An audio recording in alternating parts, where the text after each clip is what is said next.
Hi guys. ඔයාලගේ පවුලෑව ඝාතනය කළ මිනිමරුවගෙන් පලිගන්න ඔයාලත් ලොකේ ඕනම කෙනෙක් එක්ක සටන් කරන්න දෙපාරක් හිතන්නේ නැහැ නේද?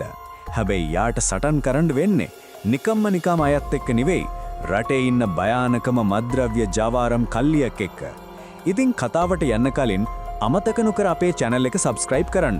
එතකොට ඔයාලට අපි දාන අලුත් වීඩියෝස් එකක්වත් මිස් වෙන්නේ නැහැ. එහෙනම් ඉතින් වැඩි කතා නැතුව අපි යමු ෆිල්ම් එකට.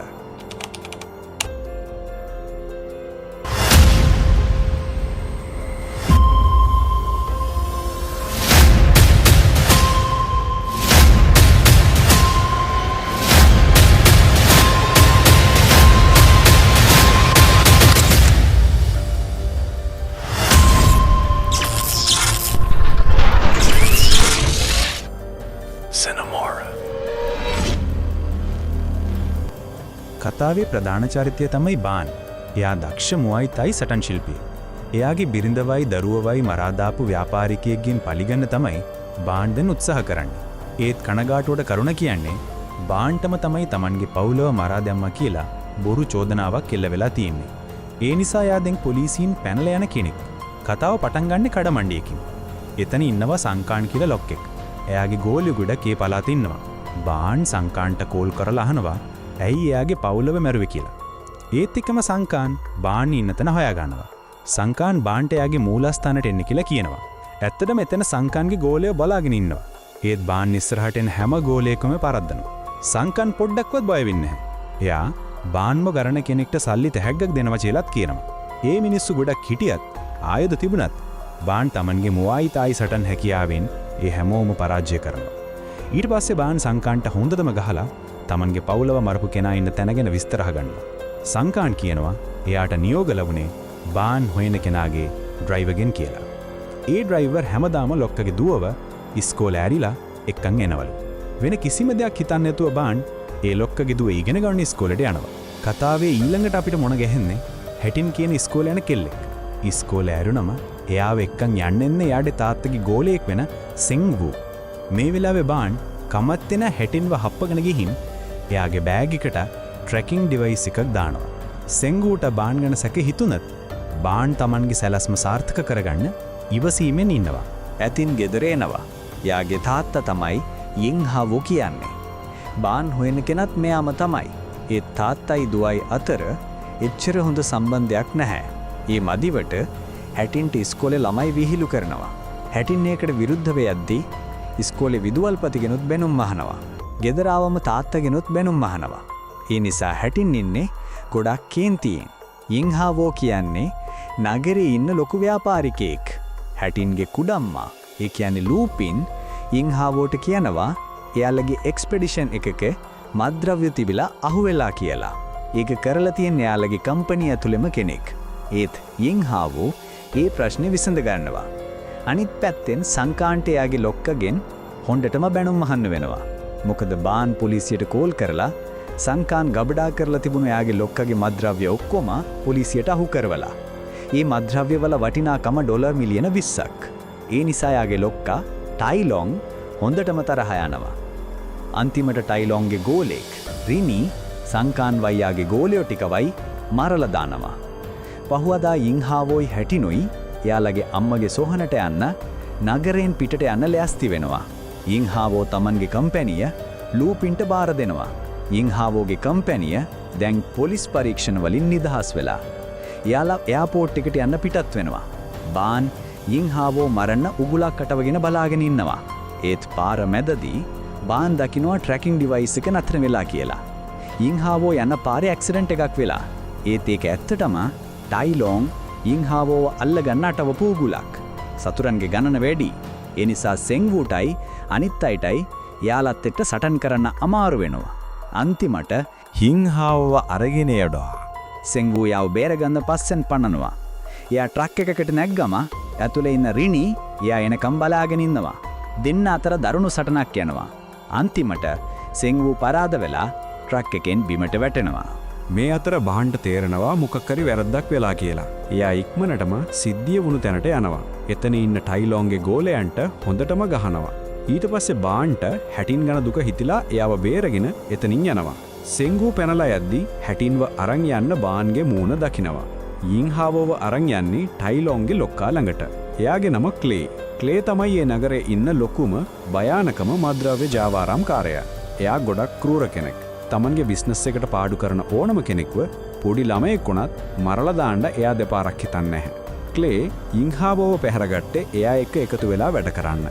මොකද යින්හාවෝගේ කම්පැනියට විතරයි පොලිස් පරීක්ෂණ වලින් බේරිලා යන්න පුළුවන්. ඒ නිසා ක්ලේට ඕන වෙනවා යින්හාවෝ එක්ක එකතු වෙලා තමන්ගේ මද්‍රව්‍ය ලෝකේ වටේම යවන්න. ඒත් යින්හාවෝ මද්‍රව්‍ය වලට වෛර කරන කෙනෙක්. එයා ඒ ගිවිසුම අත්සන් කරන්න කැමති වෙන්නේ නැහැ. ඒත් ක්ලේ ළඟ වෙන සැලස්මක් තියෙනවා. ඒ තමයි හැටින්ව පැහැරගෙන යින්හාවෝව ගිවිසුම අත්සන් කරන්න කැමති කරවා ගැනීම. අනිත් පැත්තෙන් හැටින්ට බාන් යන බයක් ඇති වෙනවා. මොකද එයා දන්නවා බාන් කියන්නේ තමන්ගේ පවුලව මරලා දාපු පොලිසියෙන් පැනලා යන කෙනෙක් කියලා. බාන් හැටින්ට හැමදේම කියනවා. එයා කියනවා හැටින්ගේ තාත්තා තමනි එයාගේ පවුලව මරලා මද්‍රව්‍ය ජාවාරම් කරන්න කියලා. ඒත් හැටින් ඒක විශ්වාස කරන්නේ නැහැ. බාන් හැටින් වෙතනින් යන්න කියනවා. මේ අතර සෙංගු තමන්ගේ රහස් තැනකට යනවා. එයා ඉක්මනටම ලූපින්ට කෝල් කරලා වෙච්ච දේ කියනවා. ඒ වගේම සෙංගු බාන්ගේ අනන්‍යතාව හොයාගන්න ඉස්කෝලේ CCTV ෆුටේජ් එකකුත් ඉල්ලනවා. ටික වෙලාවකින් හැටින් ලූපින්ට කෝල් කරනවා.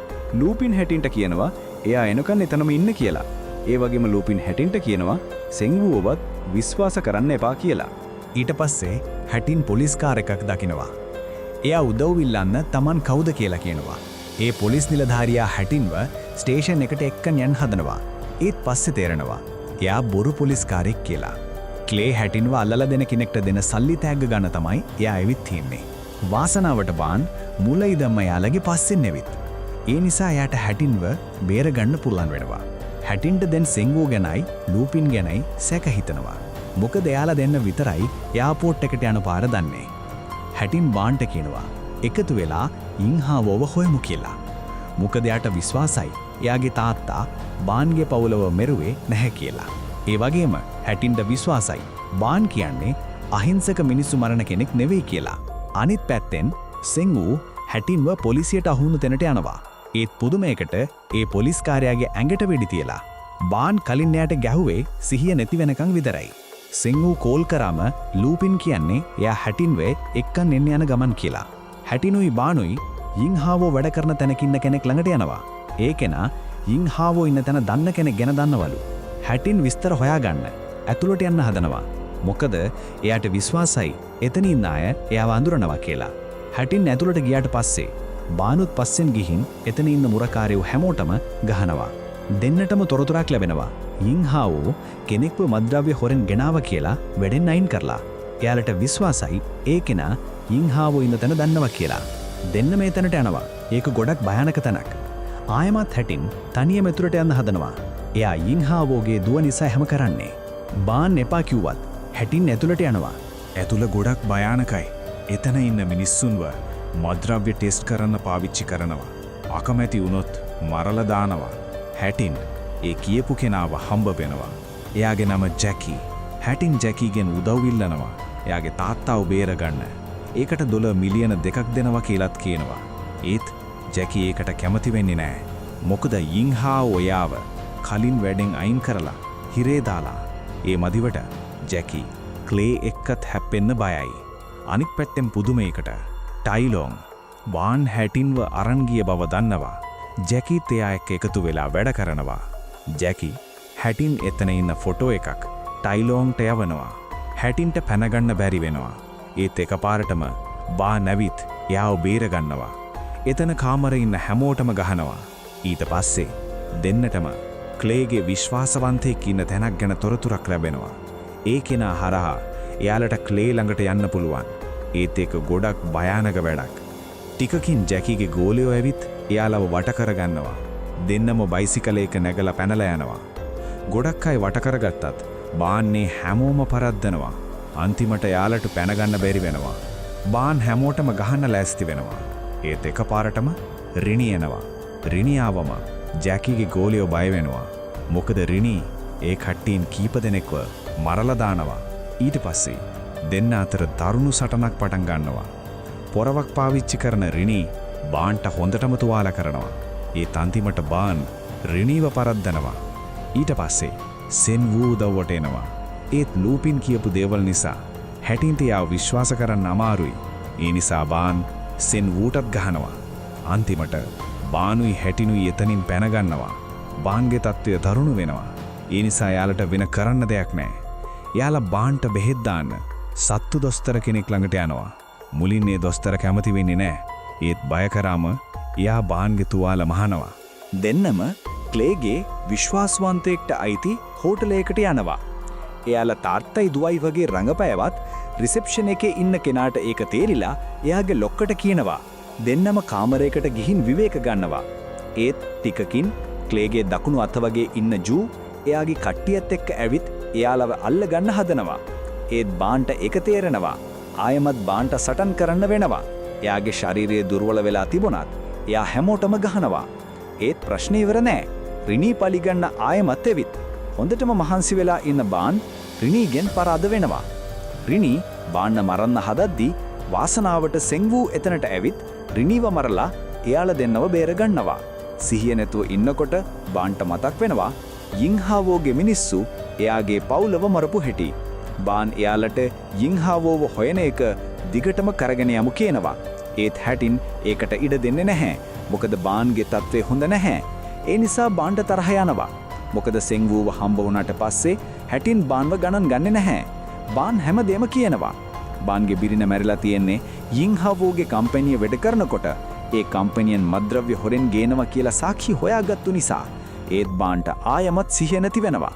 ටිකකින් ලූපිනුයි එයාගේ ගෝලයෝයි ඇවිත් එයාලව හොයාගන්නවා. හැටින් කියනවා කම්පැනිය ඇතුලේ ද්‍රෝහියෙක් ඉන්නවා. මේ හැමදේටම වග කියන්න ඕන එයා කියලා. ඒත් එකපාරටම ලූපින්ගේ ගෝලයෝ එයාලට පහර දෙනවා. එයාලා හැටින්ව අල්ලගෙන ක්ලේට දෙන්න එක්කන් යනවා. සෙන්වූට පැනගන්න බැලිවෙද්දී බාන් නැගිටලා එයාව බේරගන්නවා. අනිත් පැත්තින් ක්ලේ යින්හාවෝව ඉවතු කරගන්න දිගටම උත්සාහ කරනවා. ඒත් යින්හාවෝ කැමති වෙන්නේ නැහැ. අන්තිමට එයාලා හැටින්ව අමලගුණ යින්හාවෝ ඉස්සරහට ගෙනවා. යින්හාවෝට වෙන කරන්න දෙයක් නැහැ. එයා තමන්ගේ දුවට කරදරයක් වෙනවට බය නිසා ගිවිසුම අත්සන් කරනවා. ඊට පස්සේ හැමදේම අවුල් වෙනවා. බාන්ව ඉවරයක් කරන්න බැරි වුණු එකට ක්ලේ හොඳටම තරහ යනවා. ඒ වෙලාවෙම ටයිලොන් ක්ලේට වෙඩි තියලා මරලා දානවා. ටිකකින් බානුයි සෙන්වුයි ඇතුළට කඩාගෙන පැනලා හැටින්වයි යින්හාවෝයි බේරගන්න හදනවා. හැමදේම ටිකක් සංසුන් වුණාට පස්සේ බාන් ටයිලොන්ගේ මූලස්ථානයේ ඇතුළට යනවා.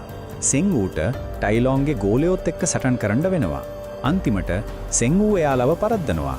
බාන් ටයිලොන්ව හම්බ වෙනවා. එයා යින්හාවෝව ඉල්ලනවා. ඒත් ටයිලොන් ඒකට කැමති වෙන්නේ නැහැ. ඒ නිසා සටනක් පටන් ගන්නවා. ඒත් බාන්ගේ තත්ත්වය තවම සම්පූර්ණයෙන් හොඳ නැති නිසා එයා ටයිලොන්ගෙන් පරාද වෙනවා. ටයිලොන් පිළිගන්නවා මුලින්දම්ම මේ හැම අවුලක්ම ඇති කළේ එයා කියලා. යින්හාවෝගේ කම්පැනියෙන් මත්ද්‍රව්‍ය හොරෙන් ගෙනාවෙත් බාන්ගේ පවුලව මැරුවෙත් එයා.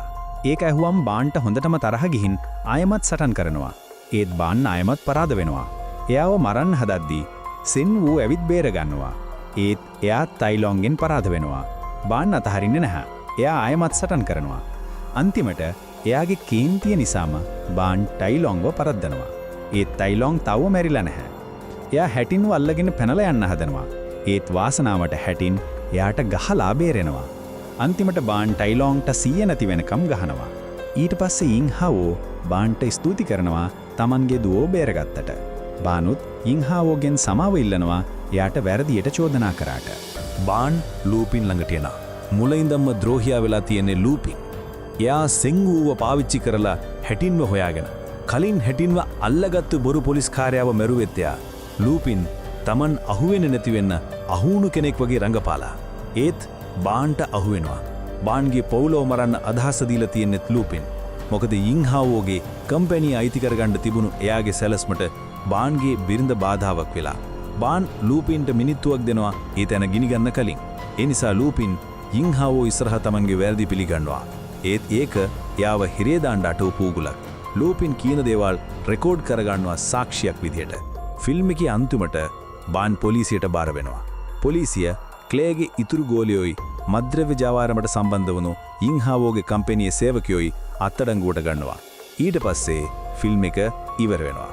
ඉතින් යාළුවනේ ඒ තමයි ස්ට්‍රයිකින් රෙස්කියු 2024 ෆිල්ම් එකේ කතාව. කොහමද? නියමයි නේද? අන්තිමට තාත්ත කෙනෙක්ගේ පලිගැනීම සාර්ථක වෙනවා. ඒකට යාට රටේ ඉන්න භයානකම මද්‍රව්‍ය ජාවාරම් කල්ලියක් එක්ක සටන් කරන්න උනත්. ඔයාලත් මේ වගේ ෆිල්ම් කතාවලට කැමති නම් ලයික් කරන්න, කමෙන්ට් කරන්න, සබ්ස්ක්‍රයිබ් කරන්න. ඒ වගේම බෙල් අයිකන් එකත් ක්ලික් කරන්න. එතකොට අපි දාන අලුත් වීඩියෝස් ගැන ඔයාලට දැනගන්න පුළුවන්. ඔයාලගේ අදහස්, යෝජනා, චෝදනා ඔක්කොම කමෙන්ට් සෙක්ෂන් එකේ දාන්න. බලපු හැමෝටම ස්තුතියි. ගිහින් එන්නම්. ආයුබෝවන්.